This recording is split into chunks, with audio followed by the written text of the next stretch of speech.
Hello everyone, my name is Nikhil and welcome to the channel. आज का video Indian army के अंदर officer level की रिक्रूटमेंट के लिए है। कोई भी 12वीं पास बच्चा ये फॉर्म अप्लाई कर सकता है और इस फॉर्म के अंदर कोई भी एग्जामिनेशन देने की जरूरत नहीं है। डायरेक्ट आपको एसएसबी में जाना है, डायरेक्ट इंटरव्यू आपको देना है और डायरेक्ट आपका सिलेक्शन हो जाएगा। एक नंबर का भी आपको रिटन एग्जामिनेशन देने की जरूरत नहीं है। तो आइए आज के इस वीडियो में डिटेल डिस्कशन करते हैं हम लोग इंडियन आर्मी के अंदर टेक्निकल स्कीम की।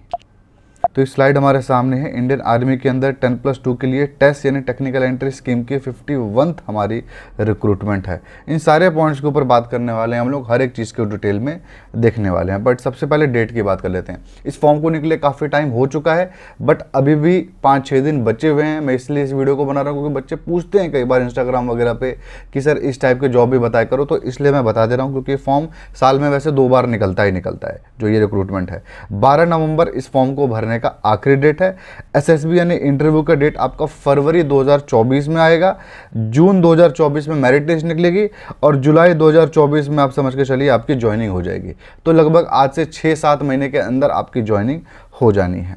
फीस की बात करें तो 0 रुपीज़ यहाँ पे एप्लीकेशन फीस है। 1 रुपये एक चमड़ी देने की जरूरत नहीं है। जनरल, ओबीसी, फीमेल कुछ भी आप हो, हाँ फीमेल इस फॉर्म को अप्लाई नहीं कर सकते हैं, सिर्फ और सिर्फ मेल के लिए फॉर्म है, वो भी वो मेल जिनकी शादी नहीं हुई है, अनमैरिड मेल के लिए है।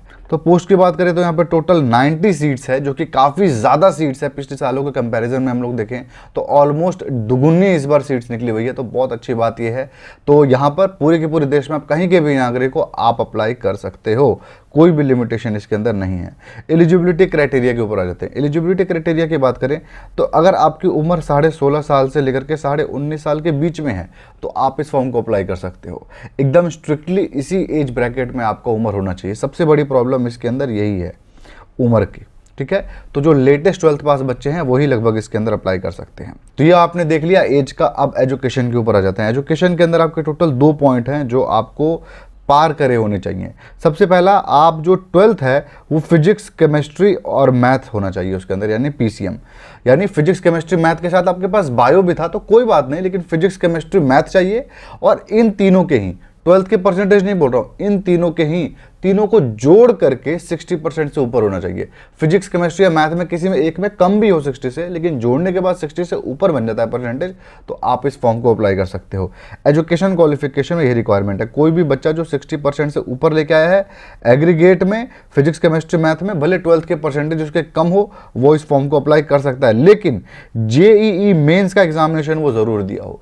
जेईई मेंस का एग्जामिनेशन आपने दिया है, पास हो फेल हो कोई फर्क नहीं पड़ता, आप अप्लाई कर सकते हो।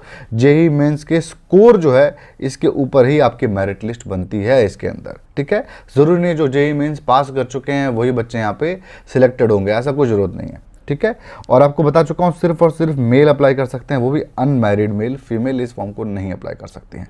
एजुकेशन क्वालिफिकेशन मैंने आपको बता दिया। हाँ, अपीयरिंग बच्चे जो हैं 12th में वो भी यहाँ पे अप्लाई कर सकते हैं।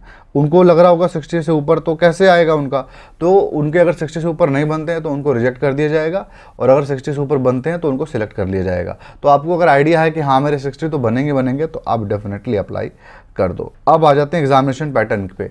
अब यहाँ पर कोई एग्जामिनेशन तो है नहीं, तो आखिर सिलेक्शन करेंगे कैसे? तो देखिए यहाँ पे हमारे टोटल 4 स्टेप्स हैं जिसके थ्रू आपका सिलेक्शन होगा।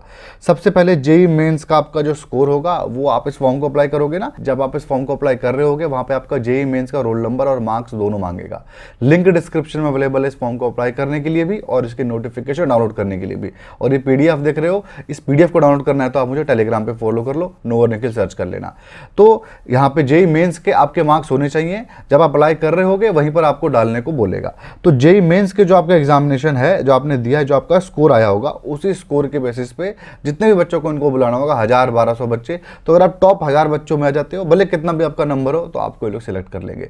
12th के मार्क्स के ऊपर यहाँ पे कुछ भी सिलेक्शन नहीं है, कोई भी नहीं देखता 12th के मार्क्स के यहाँ पे लगभग कोई इंपॉर्टेंस नहीं है। लेकिन अगर आपके 12th में बहुत ज्यादा अच्छे मार्क्स आए ना, यहाँ पे फॉर्म भरते वक्त आपके 12th के मार्क्स भी डालने हैं, और जेईई में थोड़ा कम भी आया तो भी कई बार बुला लिया जाता है। तो 12th के मार्क्स यहाँ पे फर्स्ट स्टेप में इंटरव्यू देने के लिए थोड़े से इंपॉर्टेंस हो जाते हैं मेरिट लिस्ट में, लेकिन उनका कोई इंपॉर्टेंस नहीं है। ठीक है, तो आप यहाँ पे अपने मेंस के एग्जामिनेशन, जेईई मेंस के एग्जामिनेशन जो आपने दिया होगा उसके स्कोर पे बुलाया जाएगा। सेकंड, आपको बुलाया कहाँ जाएगा, वो होगा एसएसबी इंटरव्यू के लिए। एसएसबी इंटरव्यू मतलब है सर्विसेज सिलेक्शन बोर्ड। ये पूरे के पूरे कंट्री का आप लेके चलिए, बल्कि कंट्री नहीं पूरे वर्ल्ड का one of the toughest interview में से एक है। 5 दिन तक इंटरव्यू चलता है। आपको इसके प्रोसेस के बारे में भी बताऊंगा थोड़ी देर में, बट आपको अभी मोटा मोटी बताऊं तो 5 दिन तक ये इंटरव्यू चलता है। तो बहुत एक बड़ा प्रोसेस होता है इसके अंदर, हर एक चीज़ चेक होती है। तो एसएसबी हो गया, तो जो भी ये एसएसबी पास कर लेता है उसको नेक्स्ट स्टेज में भेजते हैं जो कि मेडिकल। जब आप एसएसबी में जा रहे होगे ना 5 दिन तक, आपको एक चेस्ट नंबर मिलेगा। सपोज आपका चेस्ट नंबर 1 है तो 1 आप चेस्ट नंबर लेके घूम रहे होगे 5 दिन, और 5वें दिन आप सिलेक्ट हो जाते हो, एसएसबी में पास हो जाते हो, तो आपके उसी चेस्ट नंबर के ऊपर प्लस लग जाएगा। प्लस यानी ये बच्चा रिकमेंडेड हो चुका है, अब ये मेडिकल देने जाएगा। तो यही वो मेडिकल यहाँ पर लिखा हुआ है, मेडिकल देने जाएगा। ठीक है, एक बार आपका मेडिकल में सिलेक्शन हो गया तो बस आपको आराम करना है। उसके बाद आपको वेट करना है मेरिट लिस्ट का। अगर मेरिट लिस्ट में आपका नाम आता है, और मेरिट लिस्ट किसके बेसिस पे बनेगी वो आपको दिखाऊंगा, बट मेरिट लिस्ट में नाम आता है तो आप सिलेक्ट हो गए, आप सीधा ट्रेनिंग पहुंचिए, ऐसा होगा। मेरिट लिस्ट का यहाँ पर साफ साफ लिखा गया है, जेईई मेंस एग्जामिनेशन और एसएसबी के जो आपके मार्क्स मिलेंगे, आपका इंटरव्यू जो होगा ना 5 दिन का एसएसबी, उसका भी आपका मार्क्स मिलेगा। जो वहाँ पर आपको मार्क्स मिले होंगे और जेईई मेंस का स्कोर होगा, इन दोनों को मिला करके ही आपको मेरिट लिस्ट बनेगा। तो 12th में अपने क्या परसेंटेज आए थे, क्या था, कुछ फर्क नहीं पड़ता। या फिर आपकी डिग्री बहुत आपने हायर ले ली, आपने 19 साल में ग्रेजुएशन कर लिया, पता नहीं कैसे, अगर कर भी सकते हो, बहुत बच्चे करते भी हैं, कर लिया आपने, और फिर आप सोच रहे हो कि इस फॉर्म को अप्लाई कर देता हूँ और मुझे सिलेक्ट कर ही लेंगे ये लोग, तो ऐसा कुछ भी नहीं है। कुछ भी नहीं देखेंगे ये लोग, सिर्फ और सिर्फ जेईई मेंस के आपके स्कोर देखेंगे मेरिट लिस्ट के अंदर, जब मेरिट लिस्ट आपकी बन रही होगी। तो ये आपको समझ में आ गया मेरिट लिस्ट की भी बात। तो ये आपका सारा सिलेक्शन प्रोसेस है, बस इसके अंदर कोई डाउट नहीं होना चाहिए। एसएसबी इंटरव्यू के ऊपर थोड़ा सा मैं आपको डिटेल बता देता हूँ। तो देखिए, एसएसबी का मतलब है सर्विसेज सिलेक्शन बोर्ड। ये एक आर्मी के बोर्ड है, 6-7 हमारे देश में है। जैसे आपके पास, जैसे आपने अप्लाई कर दिया, आपके पास एक मेल आएगा कि आपको इस एसएसबी के लिए बुलाया गया है। एसएसबी के लिए भी आपको ऑप्शन इस फॉर्म में भरते वक्त पूछ लेता है कि आपको कौन सा एसएसबी चुनना है। इलाहाबाद मत चुनना, वहाँ पे रिजेक्ट कर देते हैं, ज़्यादातर बच्चे वहाँ रिजेक्ट ही होते हैं। सिलेक्शन सेंटर की जगह उसको रिजेक्शन सेंटर कहा जाता है। ठीक है, प्लस आपका एसएसबी का कॉल आ गया, आप वहाँ पे चले जाओगे, आपका स्टेशन से ही एक तरीके से टेस्टिंग स्टार्ट हो जाएगी, वहाँ से ही आपका कंडक्ट देखना शुरू कर देंगे। एसी 3 टायर का आपको टिकट भी मिलेगी सरकार की तरफ से, यानी आर्मी की तरफ से आपको एसी 3 टायर का आना जाना दोनों का टिकट भी मिलेगा, सिर्फ और सिर्फ पहली बार। ठीक है, और इसके बाद आप वहाँ पे पहुँच जाओगे। पहुँचते ही आपका होगा पीपीएनडीटी यानी picture perception and description test, और आपका स्क्रीनिंग टेस्ट, जो कि आपका रीजनिंग के क्वेश्चन होंगे, आपके मोस्टली आपके नॉन वर्बल वाले होंगे।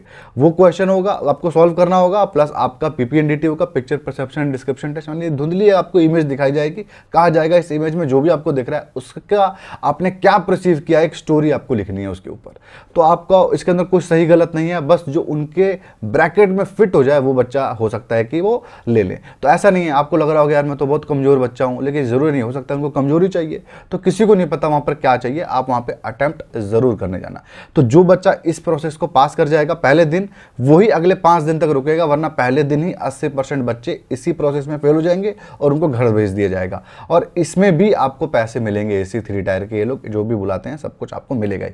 अब जो बच्चे यहाँ से आगे बढ़ेंगे 20% बच्चे, उनको बहुत मज़ा भी आएगा, लाइफ टाइम एक्सपीरियंस भी मिलेगा, और वो 5 दिन वहाँ पे रहेंगे, हर एक चीज़ वहाँ पे होगा। आपका फिजिकल टेस्ट होगा, ग्रुप डिस्कशन होगा, आपका ग्रुप टास्क होगा, आपको एक ग्रुप बना दिया जाएगा और उसके अंदर आपको एक टास्क करवाया जाएगा। उसके बाद आपका स्क्रीन, मतलब बहुत बड़ा पैनल बैठेगा, वहाँ पर भी आपका पर्सनल इंटरव्यू भी होगा। तो बहुत कुछ होने वाला होता है इसके अंदर।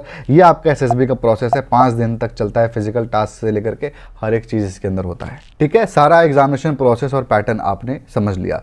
अगला डाउट है टैटू का, कि क्या टैटू अलाउड है। सिंपल भाषा में बोला जाए तो टैटू अलाउड ही नहीं है कहीं पे भी। ठीक है, लेकिन कहाँ अलाउड है बता देता हूँ। अगर आप शेड्यूल्ड ट्राइब हो और आपके ट्राइब के कोई भी टैटू बनाया हुआ है और उसके छोटा या फिर आपके ट्राइब का कोई लोगो है वो बनाया हुआ है, तो आपका अलाउड है। ठीक है, आपने कुछ यहाँ पे बकरा बनवा लिया गर्दन पे, वो अलाउड नहीं है, बिल्कुल भी अलाउड नहीं है। लेकिन कहाँ पर अलाउड है, ध्यान से सुनिएगा। अगर आपके रिस्ट और एल्बो के बीच में इनर साइड के अंदर आपने टैटू बनाया है तो आपका अलाउड है, दोनों ही हाथ में।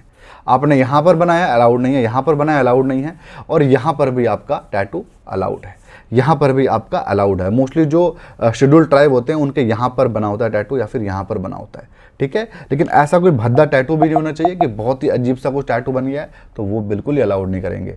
और आपके बॉडी पार्ट में कहीं पर भी कोई बहुत बड़ा टैटू है तो वो भी अलाउड ये लोग नहीं करेंगे। टैटू रिमूवल के प्रोसेस भी होते हैं, आप वहाँ से रिमूव भी करा सकते हो, लेज़र ट्रीटमेंट से रिमूव हो जाता है। तो टैटू का मैंने आपको बता ही दिया।